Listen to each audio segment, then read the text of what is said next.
You're listening to The Practice of a Hoodoo Baptist, my personal journey of root work, faith, and ancestral wisdom. This is where I honor the ones that came before me, share what's been passed down, and walk you through my experiences of being unapologetically aligned, covered by spirit, guided by blood. Today, I have a special guest. Ooh.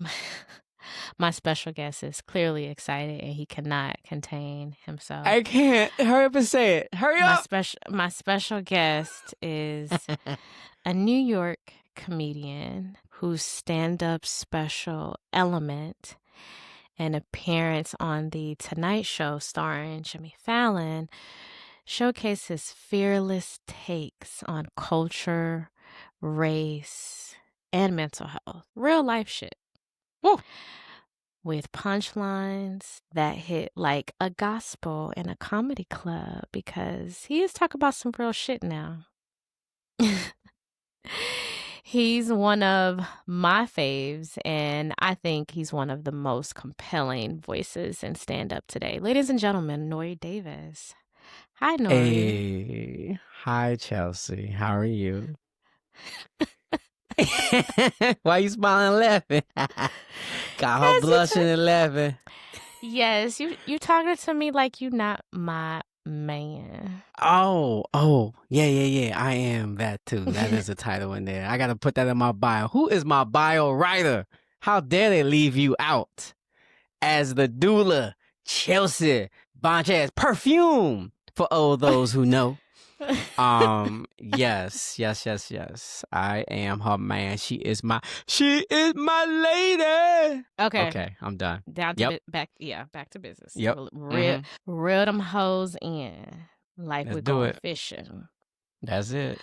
How Got are a you big feeling, one. first of all? Feeling good. Thank you for asking. How am I feeling? Feeling good. Yeah. Excited to talk to you and just excited to be on your podcast. Excited to be your first guest, second guest. I don't know which number guest I am, but I know I'm number one in your heart, baby. Ooh, I'm always spitting. Nah, all right, I'm done. Yeah, no, I'm feeling good. Thank you for asking. Yes, that's what matters. No, I'm glad you're feeling good because this is a topic that I think, I mean, it could be serious, but I think it also deserves a little bit of laughter because I do want to talk to you about this. And this is something that we have discussed privately, which I think is really cool. The fact that we have discussed, grief and ancestral veneration and navigating grief through ancestral veneration and speaking about like spirits and the afterlife, the death, all the things. We talk about all the things. All the great things, which you helped me so much to process and get through. I mean, as we're speaking, I have my mantle right here on the bottom of my desk. Well, next to my desk. Your altar. And yep. My altar is mantle or altar. What's the word? It's fine. You could say altar. Okay, it's like my you altar, can have your ancestral altar. mantle. Yeah. Yes, it's like the movie. It's like the movie Coco. Yes, I have my altar, and I'm about to say ultra. Ultra, that's a makeup store, right? That's not the right thing to say. My bad. So yes, my altar with my mother's urn and my aunt's urn, and I have incense, and I have a little candle, and I have 2 glasses of water for them both, and it's like halfway down. I mean, I know it's like it evaporates, but it's just so cool to think like they taking a sip. You know what I'm saying? Yes. The ladies that I love are taking a sip. Exactly. That the ladies that raised me, my mother and my aunt Nadine, and their sisters, and they were 6 years apart, but the bestest friends. They both raised me, and I miss them every day. But it's so good that I have a great mantle to honor them. And as you know, when we first met, my aunt was still alive because she recently passed in December 23rd, 2024. And my mother passed June 13th, 2022. So when we met, it was like last year. My mother's urn was in the storage unit. And See, I wasn't even gonna go into that, but since you spilling your own tea, I'm gonna let you. it's all good. No, because it's really I really love that process, and that's what I love you about, and one of the great things I love about you of like helping me Okay, through so that process. Okay, my bad. All right. let's. Too No, it's fast. okay. Well, no, you just gave me an idea. Okay, so but yes, back up. Mm-hmm. Let's go ahead and share this story because Okay. yeah, a huge component. Pull up on the bumper, baby. Remember we saw Grace Jones? That was dope. Yes, that was fun. She's amazing, right? She's amazing. But the 2 and 3. So yes, a huge component to the podcast is storytelling. So I do want to take the time to tell this story, or we both can share. Since child you and tapped into it. So Yeah. yes, so yeah, we started dating, and your mom, obviously has been resting for over 2 years now. 3 Um, years. 3 years 3 now. years. Yep. Yeah. 3 years. Yep. So yeah, we started dating, and you were already talking about your mom.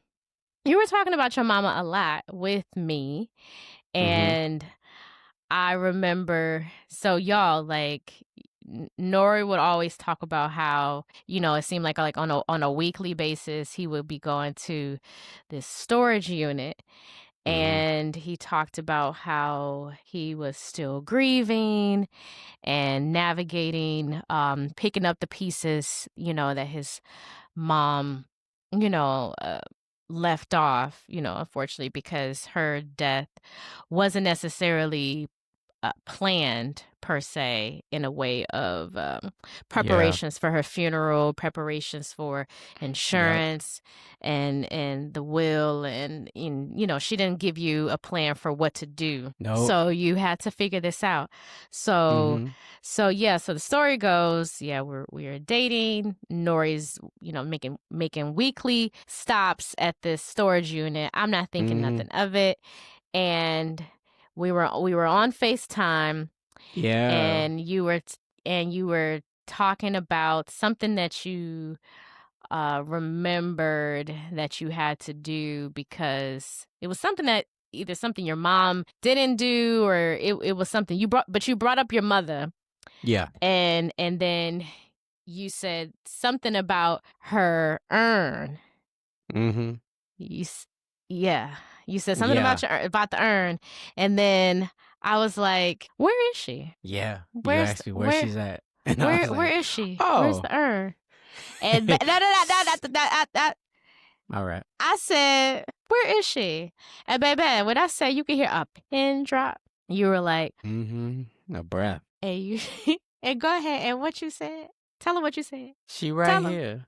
She right here. She right here on top of my sneakers. And because I have a storage unit with my shelf, and my mama sat on top of my Jordan Rush Road 12s. Yep, her urn, the gold urn. Yep. Y'all, the hoodoo baby in me was screaming, okay? I was like, "You got your mama urn in the storage unit, nigga?" Yup. You didn't say the Ooh, nigga baby. part. You didn't say the I nigga didn't part. You I was nice. didn't, but let me tell you, You was. yeah, I was super kind, real politically correct. But Mm-hmm. no, I felt this urge low key to judge you, but Mm-hmm. also I felt stronger. The feeling that was a bit stronger was, just to be compassionate and to have some type of understanding. So that's why I started questioning you. If I'm not sure if you remember the questions I started Yes, and asking I you. mean, with your voice is so nice and soft, and you're just so adorable. You're so cute. I love you so much. So your questions don't come out as interrogation. You're just like it's very curiosity. Like you're curious, And I did not know behind your ears, you're like, oh my God, that is not good. I gotta help this brother. Like, that's crazy. He got his mama in storage hell. He got his mama in hell. And I didn't know that that was such a, I guess, a red flag, we could say. We could say it's something of like a red flag in the hoodoo world of afterlife, of like, yeah, funeral, then having to earn somewhere stored away on some punishment shit. And that's what it felt like to me. Like, my mom was on punishment. Like, in the child Yeah. had some justice. But go ahead, yo. Yeah, because so Mm-hmm. my and that's why I was questioning you because I was trying to gain some type of just to have some type of understanding of what was going on when she died, because Mm-hmm. clearly whatever happened before she passed, you're still in that. You're still mad. Yeah. Essentially that's what I gathered, because I started asking him. I was like, "Okay, she's in your storage unit. Are you not?" I was kind of coming from more so like figuring out, like, your level of comfortability. I was like, are you not comfortable with her ashes being in your place? And you were like, no, I don't think that's not quite it. No. I was like, are you, freaked out or spooked out by like urn being, in the same room with it? Because I don't know. Everybody has different levels of Yeah. what they're comfortable with. And you were like, nah. And I was like, No, it'd be weird I to I have was her like, here. are you mad at her? And you were like, yeah, I am. Oh, man. Yeah. Oh, girl. So much justice. I wanted justice. Lil Yeah. Nori and me wanted justice. So angry at Yeah. her. Cause okay, so even a little bit more backstory. Yeah, she passed away ovarian stage 4 cancer, and even during the whole time, not really communicating to me that it's happening, and it came back. But I get Mm. it because she is just so scared to even admit that or even talk about it. So then I remember that was in May. I was at the Netflix Comedy Festival, and I got a call from my best friend, like, we're bringing her to the hospital, like her legs are swollen, she can't walk, because she will always call me and leave these voicemails complaining like, I can't eat, and I'm in pain. And I'm like, well, take the pain pills and this. But I did not know she's dying. I did not know this is the cancer coming back, because she beat it the first time a year and a half ago, and then it came back. But I did not know that. I didn't know any of that. And so that May, I think it was like May 10th or something, whenever the Netflix comedy special was, her best friend told me, and then I didn't even know. So then I had to perform and open up for CMJ, and I'm thinking like my mama's dying, and that next day I flew out and from LA, and went right straight to the White Plains Hospital. And once I saw her, I just started breaking down crying, because like she was just skin and bones, and lymph nodes took her legs, so they was all thick and everything. And then she up there like, I'm all right, on the phone talking, and she's clearly not all right. And then from there, it was just a downhill spiral torture roller coaster for me. I can't even imagine what she's going through, but what I'm Mhm. going through is just this pain of non-communication, asking for Jesus, asking for a fucking miracle. Like, you're just not blatantly talking about the obvious of like, hey, I love you, and what can we do? Not even what can we do, like, let's talk about this, like, what, Yeah. mama, what do you want? And then like, then telling everybody everything's fine, I'm gonna be good and good. Then look into my eyes like, I want to go home. I want to go home. And I'm like, I can't bring you home, and I can't fix it. It was just one of those things I just could not fix. Mhm. Yep. I hated it, and and it was just the torture. It was the torture because she still wanted to fight it.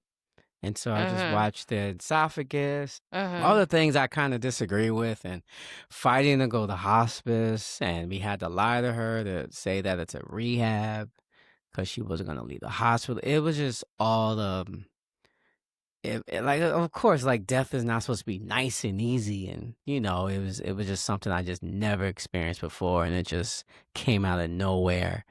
And it got to a point I just wanted it to be over. Like, it's just torturing yourself. Stop torturing yourself, please. Yeah, the hospice, like, she was only in the hospice for at least it had to be like 2.5 weeks. It wasn't even that. Mm. It wasn't even that Mm. long, 2.5 weeks, even less, and gone. And so if that would happen May, she passed away in June, right? So May to June, yeah. So that's like 2.5 weeks, 3 weeks, yep. Were And you were you mad at her for just how she handled her own death and how she handled, you know, her terminal illness? Or were you upset with her for old shit?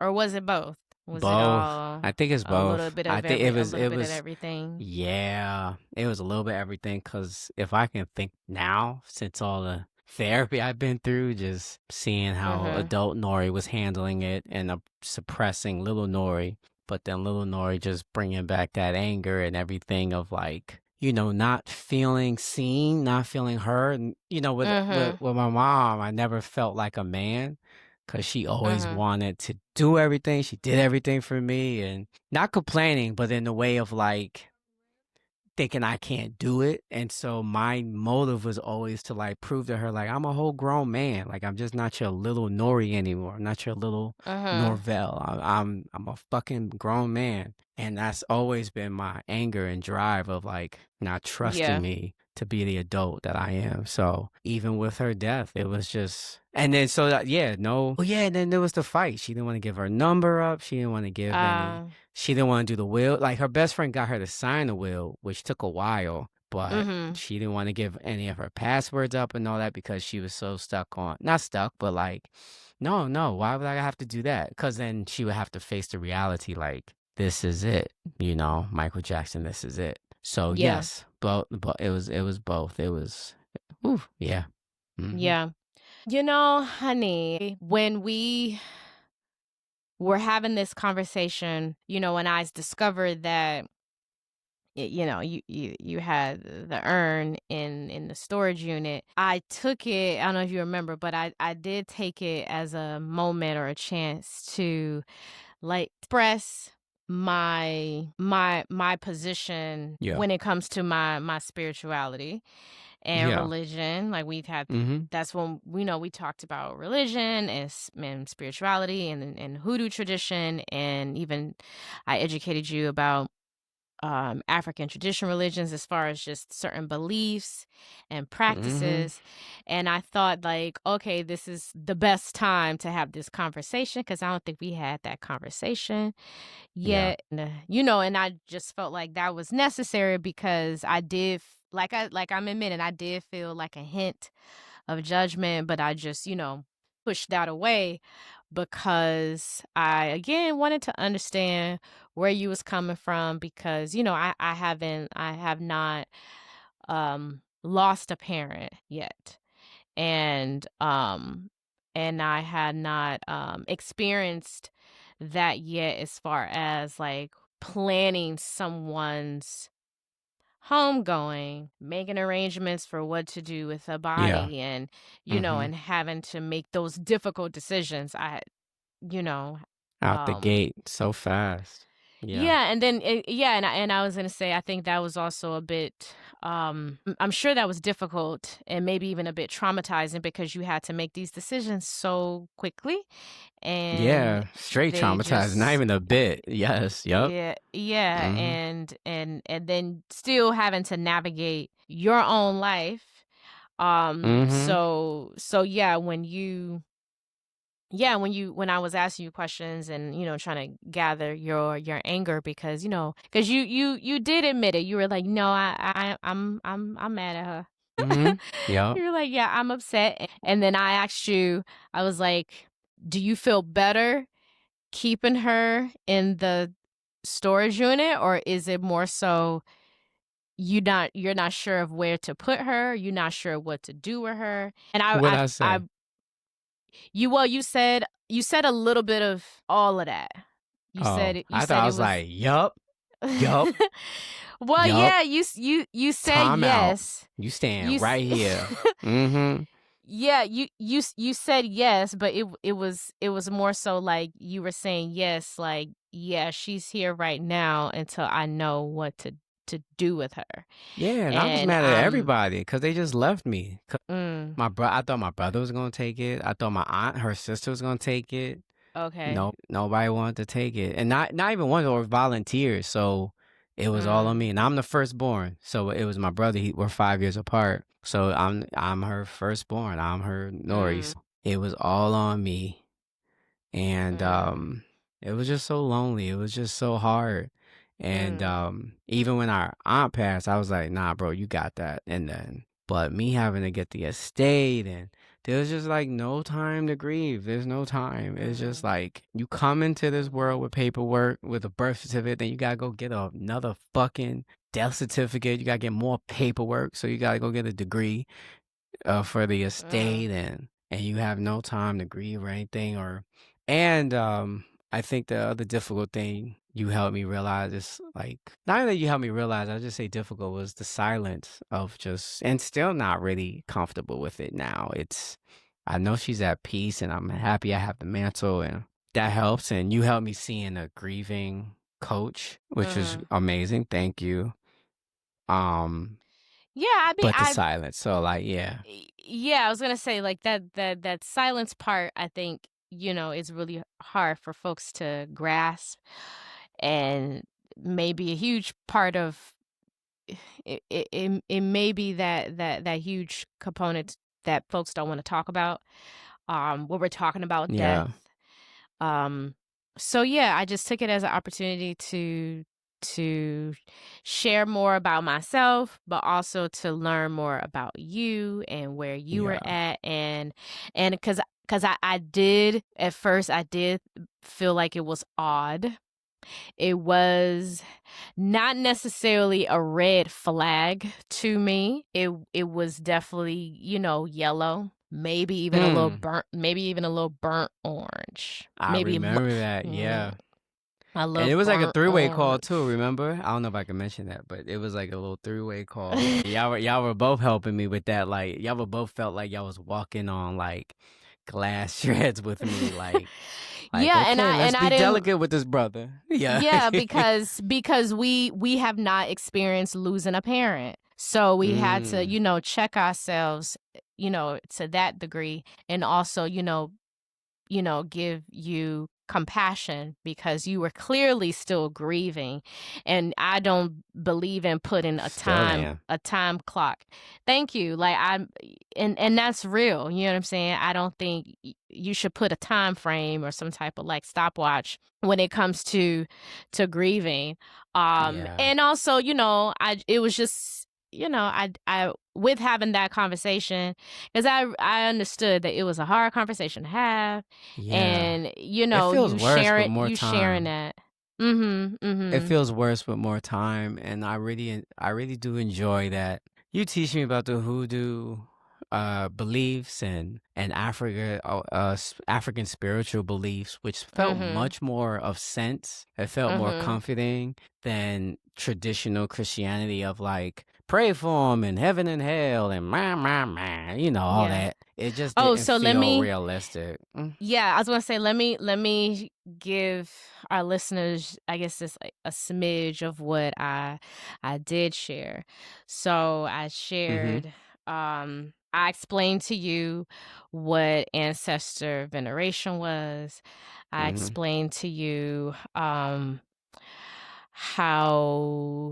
it's super important to hold our loved ones when they pass, to hold them in light, when we do pray for them and pray about them, to pray for their transition, and to say their name, to say their full name, Mm. to express memories, good and bad, Yeah. and to try do our best to remember the essence of them, and have certain practices to honor them. So, like Yeah. for example, I do remember telling you how I didn't think it was cool for you to have her urn in darkness, and how Oh yeah. that punishment to you, it was a punishment towards her, but I do remember telling you, like, you are really punishing yourself because Yes. she has passed on. She's forgiven you for everything. She's forgiven herself Yeah. more likely, and you having her urn in darkness is really keeping you in the darkness as Yeah. far as your relationship and your love for her, and Mhm. you're not able to really to fully grieve and to move past that from that standpoint, because you can grieve until the day you die. It's not even about like the grieving part, but it was more so about your actions really showing up in that way and essentially like manifesting into something to where you couldn't even get past like talking about her, how you felt embarrassed to even say out loud, yeah, I have my mom's urn in my storage unit Yeah. on top of my Jordans. Yes. So I do remember saying that, like how that was super important. And, I talked about how it's super important forgive her, not just for her, but forgiveness is for you to Mhm. move on, to get past that, and to carry out certain practices and acts as a means to honor and to venerate, which is why we have altars. Is Yeah. also why we have is why we say their name in prayers, and we, even the way that how we write their names and have their names placed in certain places, why we give them water at the altars, why we have light the candles at the altars, Mhm. to just carry out a certain, an act to say, I see you, I feel you, you are here, because they're always here. You just Yeah. not haven't been there. Your mama has always been in that house. Her urn can be wherever it is, but she gonna be where she want to be spiritually, because she Yeah. can do that now. That's the power that she have.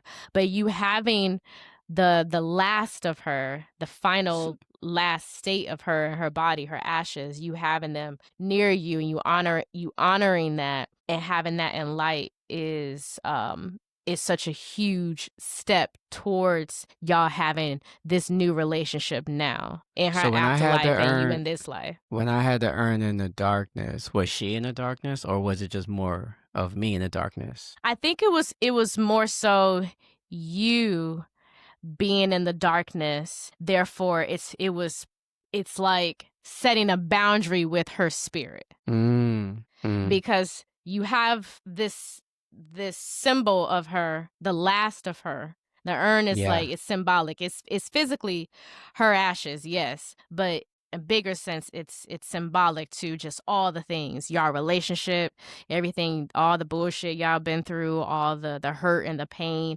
Like the urn symbolizes all of that, right? So you Yeah. had that in the dark and the just away from you. You know what I'm saying? So it's like from a spiritual level, it's you are saying to her, I'm setting this boundary. This is the Mm. boundary. I don't want to deal with you right now. I'm not there yet. So Yeah. spiritually, she can't do nothing but to necessarily like honor that in a sense. You know what I'm Yeah. saying? But it does nothing to really like venerate her spirit or help her transition more into being with you, as far as when it comes to your relationship, when it Yeah. comes to helping you. The other sense of like something else that we believe is like, the ancestors don't necessarily like work for us.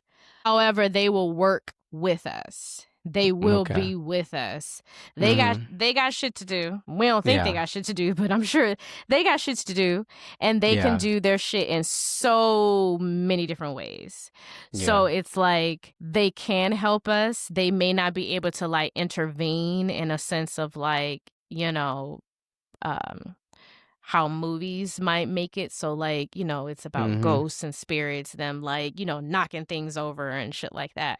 But they Yeah. do, I do believe like they Or in a do Ouija perform board or some shit. whatever, you know Yeah. what I'm saying. All it's that it's bullshit. like, Yep. yeah, but however, it's like they can still communicate, like how she communicated to you in your dream. They can still work miracles with you, through you, and Yeah. also speak to you and through you in other ways and manifestation. I do believe like they can take forms of other people, animals, plants, and even like possession in certain religions and certain Mm. practices.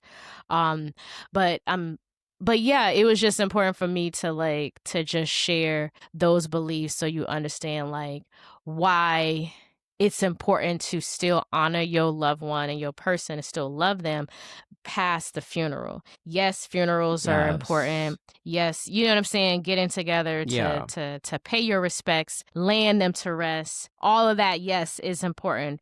However, that veneration, that's about like the relationship, continuing that Yes. relationship now, And moving I ain't forward. never heard that ever before. I mean, I was never taught that. And how could I? That my family came from very traditional, conservative Christian background, right? And it's everything Mhm. from the Bible and scriptures, but none of that really moved me or translated to me of feeling in definitely in the moment to where hearing you say to have a relationship with my mother in the afterlife, of like her spirit and for me to like get myself out of the darkness to accept the Mhm. signs and to accept the dream that happened and to accept the things that are Yeah. happening now in my life and career, which are so great and so healing. And I wouldn't have found you. I mean, there's a lot of things, a lot of happy, happy things that happen ever since she passed. And I so feel like she's working tenfold for me. And Mhm. and I don't even like the word working. Like she just there. Like she was Mhm. always doing that. She was always doing that. I just never I never got to heard it if she was proud of me, and I get to hear she's proud of me from other people that she talks to me about, but I never got to hear from her. So that was the other thing I'm very angry about. That Mm. it's the metaphor of like we praise LeBron, we praise him like he killed that game, and then when we see him, we don't say shit to him. It's that. Mhm. It's like, and LeBron like, wait, I thought y'all just did all my highlights. Why ain't nobody talking to me? Like, oh man, you got to shoot, you got a game, in Cleveland. Shit, all the way in Cleveland. You going all the way out there, man. Good luck with that team. Good luck with that team. And then you out, and then you ball it, and then they talking behind your back like, yo, he killing, he doing this thing. Oh, I'm so proud of him, so proud of him. And then they see you like, you got another game? Oh my God, I can't believe you got another game. Oh, that is gonna be so hard. It's that was the relationship that pissed me the fuck off. It's so gaslighting. And it's just like, my nigga, what? And so that's one of the main things of anger that I'm able to like with the Mhm. mantle and the hoodoo spiritual and hoodoo religion and just feeling loved and present, and it just makes sense. It just feels sense. It just feels so ancestral, and it Mhm. doesn't feel adapted. It doesn't feel like it comes from oppression. It comes from love. It comes from giving love as they were physically and in the afterlife. Yeah. So yeah. Yeah. Yeah. Yeah. Mm. Yeah. And I listen, when you told me that and we had that talk, we worked through, I had questions, you had answers. You had questions, I had answers, and we Mm-hmm. worked through that whole discussion, and by the end of it, it was no argument, it was no confusion. It was just we both had things to process. And in my Yes. moment of processing, I do remember telling your mama like, "I'm gonna get you out that goddamn storage. I'm definitely gonna get you And out the storage." she And appreciates it. a- Yup, and you did it. and Mm-hmm. yeah, but it's not, again, that was my act of veneration, and then also like it's for you. You get what I'm saying? Yes. Because you were holding on to it, and it's just, you working through your grief, and it helps with that. Because that's another thing I want to share, that ancestor veneration, honoring ancestors through, saying their name, talking about them, praying for them, thanking them, speaking about them, like, Mm-hmm. because it's all of it is important, because forgetting is the true death. Mm. That's That's real. Yeah. a hard belief. Yeah. Forgetting is the true death. Like, as a Yeah. Black person, like, we cannot forget what we've been Yeah. through, what we're going through, our future. our ancestors and their survivors. We would not be here without those people that decided to not give up and to continue to move forward. You know what I'm saying? So Yeah, it's like it's you like that have movie to Coco. take it up on. You love you some Coco. I love the Coco. I love it. Remember me. Okay, That so makes me think of now that when you say that. yeah, I was gonna say, so like, tell me your favorite parts of Coco without obviously like plugging Disney too goddamn much because they don't pay my bills. But without plugging Right? them, but tell me like your favorite parts of Coco and just kind of like, I guess now that you understand how how you are now practicing ancestor veneration, like what are your favorite parts about Coco, I the mean, just film? like hoodoo religion in which you talk about, it feels that spirituality is actually in the mainstream. Won't say the Mm-hmm. name, but we already said the movie and all that. But the part of like where one character was fading away because he was being forgotten by the family Mm-hmm. members, and it was like, oh wow, I want to remember all the others, even my Uncle Francis and Al Mouncy. I try to remember all the Howard and heirs because I had the type of black family like every 4 years we had a family reunion. We all pulled up, and my mom brought me there, and we still continue that now. We're getting ready for the next one, so it's beautiful. When you say that, it was like that just felt so beautiful because you can just see that their spirits in that film, the spirits are like being visited. There's mantles that families built for them, and like there's Mm-hmm. food where like in Christianity, it just feels like here's a grave, you're dead, flowers, and then never visited again. And like it's done to where like the Mm-hmm. visual of me having my own altar and mantle in my house is like feels more comforting, feels more remembrance, feels more honoring instead of Yeah. just. I feel like cemetery and those like I know maybe you can help me more of that, but I feel like it's Mm-hmm. just a place just to put them there and then forget about them and never go back out there. And I think that's from childhood trauma because like yep, my mom's dad and her mom are out there in Long Island, some cemetery because they're army vets, and that was like an hour and a half drive out, and me and my brother hated it, and it's just like it's just a trip. That was 'cause I remember we went to go visit your aunt, and we saw Mm-hmm. a woman and her little girl,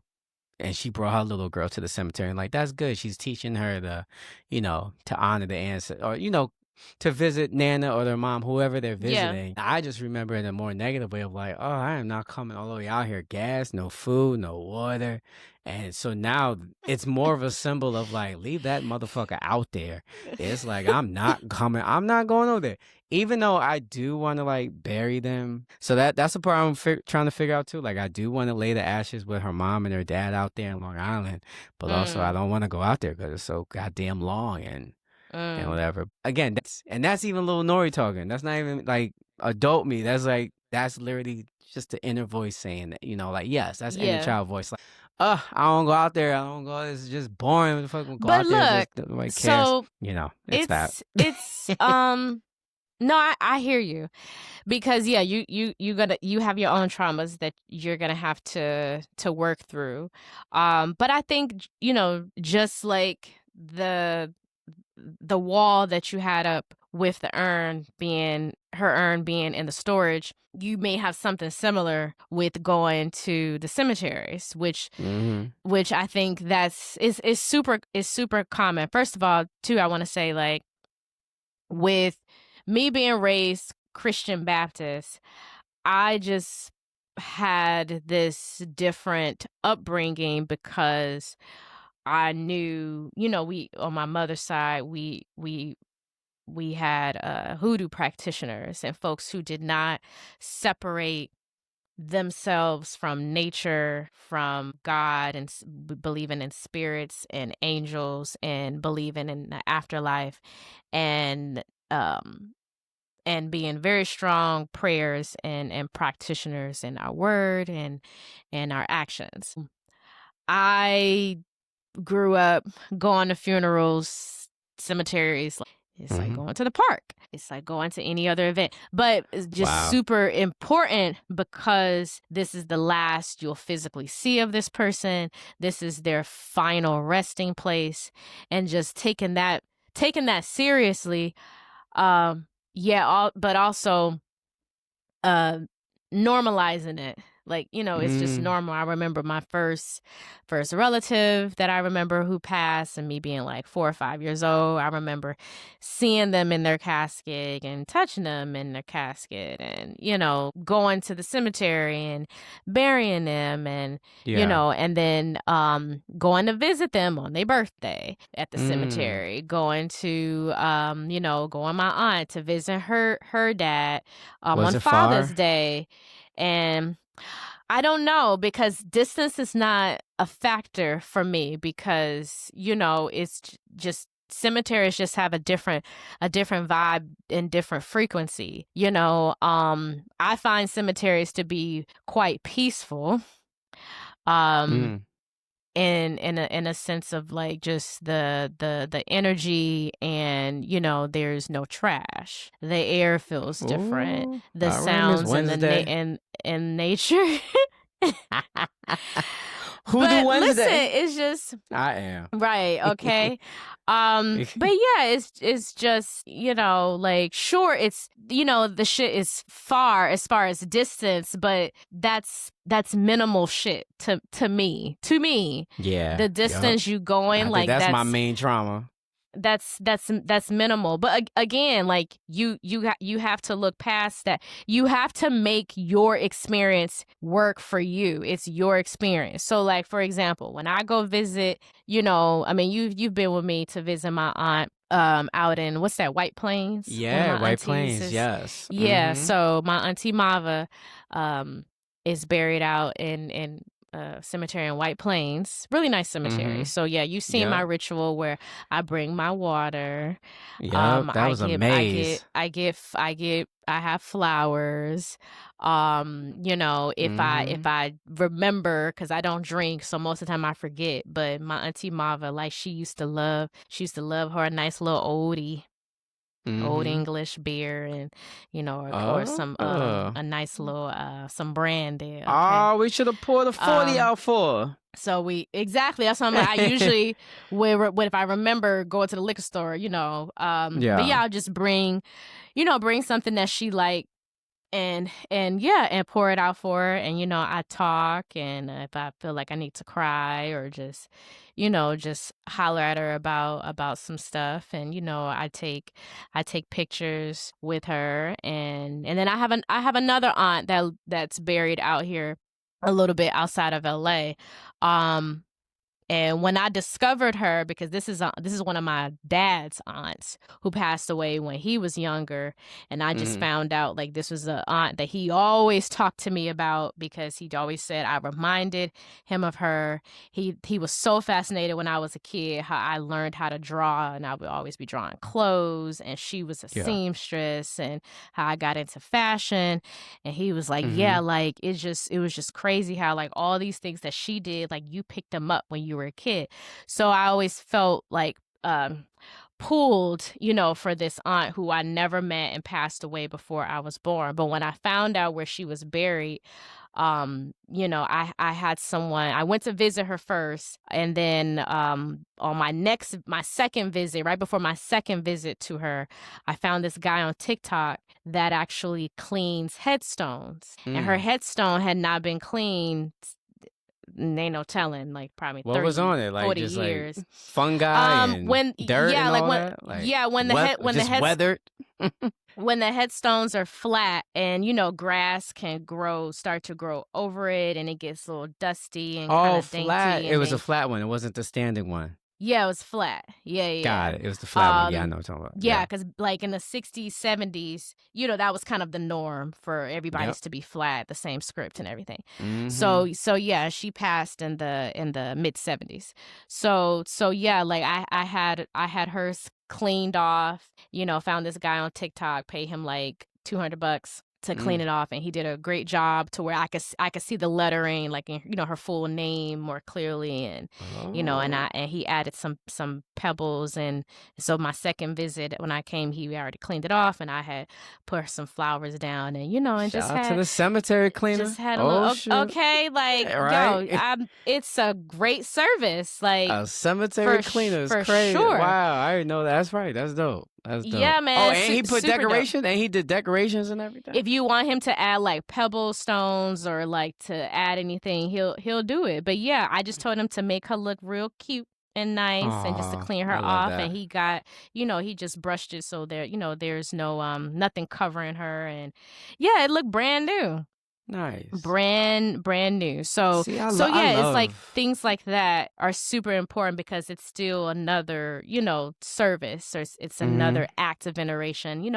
It's to do something nice for them because they would do plenty of nice shit for you to take care of you. So it's like, that's super important for me. That's what I believe. Like, I take care of Yeah. them, they take care of me. So wait, is it because you believe it, or that's part of the Hulu religion? Cause my Oh, I mean, it's both. It's like we believe that, we have protectors, we have angels. God has assistants. God is almighty, mm-hmm. yes. Um, but yet when we pass over, like, those who pass over and elevate and become ancestors, they have spiritual powers now and able to do certain things and to assist us, to help us when we need them, passing gifts on to us, like how my dad believed that she passed her gift on to me, which is why I was always so naturally like drawn to fashion and style and just liking certain shit and not having an explanation of why I like it or why I'm so good Yeah. at it. So just those are the beliefs that we have about our loved ones and those who have passed on. And so it's a hoodoo practice, and also African majority of African traditional religions and derived religions have practices that are centered on honoring the dead, not fearing the dead, not demonizing the dead. Like, you don't just Mm. automatically go to hell. We don't even believe I don't believe in hell. I Yeah. No, I don't. Most African traditional religions and derived religions do not believe in a hell. If anything, like, Okay. Good. America is Yeah, I hell, grew up but on that's a that. whole nother conversation. Um, Yeah, but I grew yeah, up on so that. it's like there's nothing. We also don't believe like in fearing the dead either, especially Mm. when there's someone that's related to us. We also believe that our loved ones, ancestors have passed on. They know us very well. They know us Mm. more than we know ourselves. They have a whole nother level of information now that Ancestors in they're in general, or that. the ones that passed, the ones that our I think ancestors I that think those passed. I think those that have passed, they just have access to information that's Mm. beyond like what we can even measure consciously. And then of course we do believe like we have those that are elevated, to a different position, a certain position because of how they live their lives, how they treated people, loved on people, and their, elevation of consciousness while on earth, because they had reached that point by the time they died. So when they Mm. pass on, they are given, it's like another elevation or a different position of not necessarily power, but of capabilities. Wow. See, Makes and that's the sense? thing. It all makes so much sense. And it's gonna really for me to come to gripe with my experience of how I saw death and how Mhm. little communication, little education, very heaven and hell, very black and white, very gotta pray and everything outward, nothing inward and spiritual. A little bit with my aunt, more about a little spirituality and also horoscopes and that realm. But I think what I can honestly say with you, I'm not comfortable with is that I visualize like me having this mantle feels so good because even if I put her at a resting spot in Long Island that I obviously have the trauma that I feel so long. I feel Mhm. like I'm just abandoning her. Or Mm. just putting her out there. Like I don't see it as you saw with your aunt. Like, all right, I visit you, see you later. It's like, no, Mhm. there's a more dread of gas and tolls and Mm. fucking driving in the car to Long Island, that's a little bit more heavier than laying my mama ashes to rest in the cemetery, where it's like, nigga, she right here. I got her out the storage unit. That's the best I could Okay. do. And so now going to a cemetery and doing all that shit, it's like, oh hell no. If I can find a cemetery, I ain't got no tolls. I ain't got to worry about no gas. I ain't got to worry about no long trips. I ain't got to get a deli sandwich before I go. Ain't no bathroom. Look at it. This is all little Nori talking. This is not even me anymore. Like, this stuff is just, these are downloads that are coming to me on this podcast to you right now of like the frustration of going to a fucking cemetery. But going with you was so dope because right there, it was right there in White Plains. Ain't no tolls. It was easy. And I got to experience how easy and breathe. Yeah, yeah, it's just, yeah. I don't know. And then and I don't feel comfortable just leaving my mom out there. And like, I feel like that's a sign of bye. I ain't never gonna see you again. I mean, you already know the incident, what happened with her car and how I had to like, you help me with that. I mean, we won't have to get into that. We don't have to, but Well, I, okay, so because it's like a you, symbolism, yeah, you yeah, know. yeah, yeah. Well, you said a couple of things. Okay, so for one, no, I get it because yeah, this is childhood Nori that may be a little triggered by the memories of like, going through because it sounds like it's like, yo, there's all these steps to get to go visit Oh some man, person, someone that thick ass at the Buick. No food, no AC, and it look, just felt so fucking long. Anyway, sorry. but look, Mm-hmm. maybe when you get to this point of actually doing it because who is buried there, your mother's father? Olivia, my grandmother, and Norvell, Okay. who I'm named Okay, so your after. Yep. grandparents. So your Grandparents, yep. grandparents are buried Both they in mommy the and daddy. cemetery. Yeah. Yep. And their So uncles and their aunts, yep. my advice would be I would say this. I think what would be extremely healing for you would be to go to the cemetery. But hear me out. Take both of them. So take your auntie, take your mama. You don't have to spread their ashes in the cemetery. I get like you're like, yeah, maybe later on, but you may need to take a step towards getting to that final decision of what you want to, because you don't necessarily have to. Some people, will spread ashes once they figure it out, and some people never spread their ashes. Some people are buried with ashes of a loved one, like my auntie Mava. They put my cousin Sharif, his urn in there with Mava. So, at her casket, she's holding her son's urn, because he Yeah, passed a couple months before she did. So they're both buried together essentially. that's amazing. Yeah, you might And have to bring me out there because so that is, I can see it. an I don't idea, want to do and it. very, very common. But no, I'm just saying, like, just take the urns up there so you can visit your grandparents as well. But again, you to help heal through these bad memories, or just, not so pleasant memories that you have to create new memories. You have to do this your way, because you are here. You are here physically in this physical realm. You Mm-hmm. still might have those limitations, but the limitations are for real only residing in your head. To And even me, the yeah. limitations that you do have, babe, like low key, like those aren't even real. Like all that shit, it really is just an illusion. What do you mean? You gotta use your imagination. You know what I'm saying? Like you're dreading to do this because of the drive and the toll and the gas and his lunch and his but it's like, really, is it that bad of what It's you're not. It's making a it to all be? right, here we go. It's a defense mechanism because below that, I am attached to her ashes, and if I leave her out there, me Yeah, going out there, I'll be leaving her out there. So I'm yeah, attached to it, but but and I'm but not ready for again, that. It's yeah, like that. but again, you keep saying about leaving her, but it's not. But it's like you don't have to. You don't have to take her and leave her there. You can Mm, just take her as a vision, as as an act, as a ceremonial thing, just like creating your own sacred way in how you venerate if you go to the cemetery to visit. You know what I'm saying? Like how, Mm-hmm. I Yeah. made sure I have my things for my aunt when I go visit. You get what I'm saying? Like, Yeah. That even for makes me, sense. like when I walk in cemeteries, maybe, and I didn't do this with, that's the only thing I didn't do with Mava, and also Mava's mother, who passed away not too long ago, when I went to visit her as well, because they're buried in the same cemetery.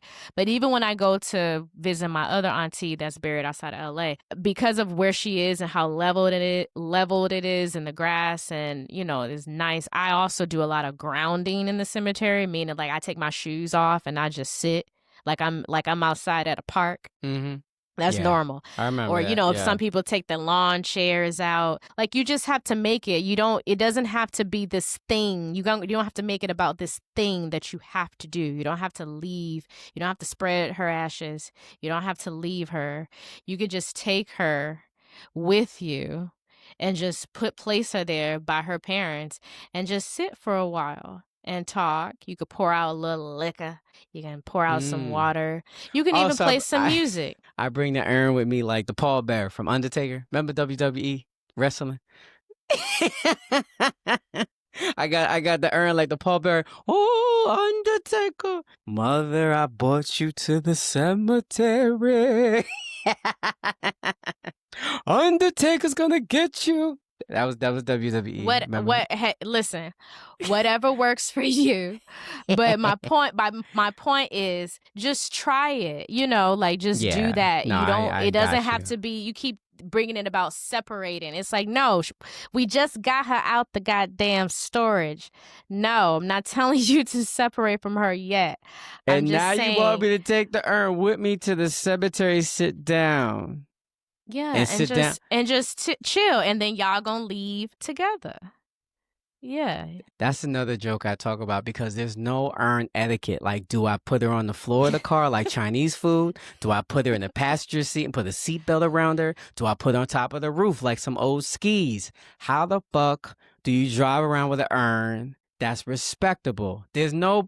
That's what I never like about the afterlife and not afterlife, like the process of death. And it's like, what is any move I make, I feel like I'm disrespecting this lady, even though she came from a source. I think that was one of the main issues. Like, what do I do? How do I do with this urn? It's like, where do I place it in the car? I can't just have it rolling around like groceries, like loose milk. Like, oh my god, it's just so scary.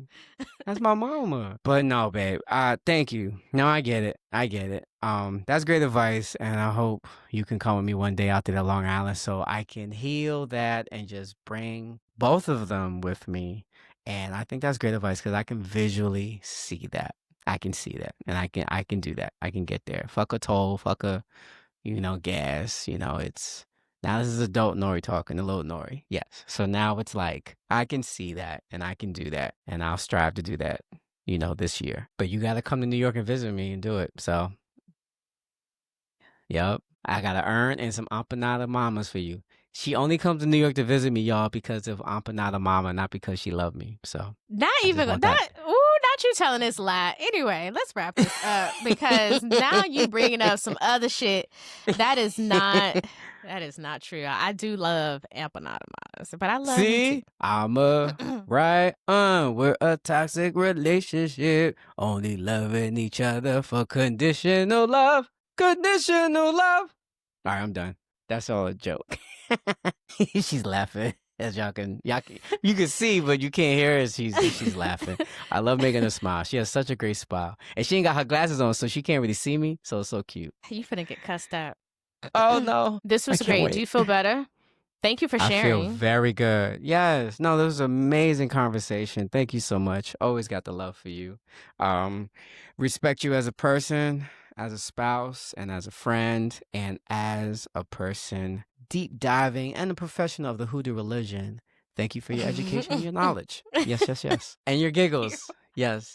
You're welcome. Oh my goodness. Yeah, well, I was we've been chatting for a while, but I was gonna do like a I mean, this is a great in closing. So No, you got nothing it. I just did more. mine closing. You got it. It's all you, baby. Yeah, yeah, for sure. I appreciate that because this was a Mm-hmm. great discussion about ancestor veneration, and I've learned more about you, and I'm Mm. sure you've learned more about me, Yes. and have a better understanding of ancestor veneration and how you can essentially do things your way because it's about your healing journey, Mm-hmm. and it doesn't have to look like a certain way, y'all.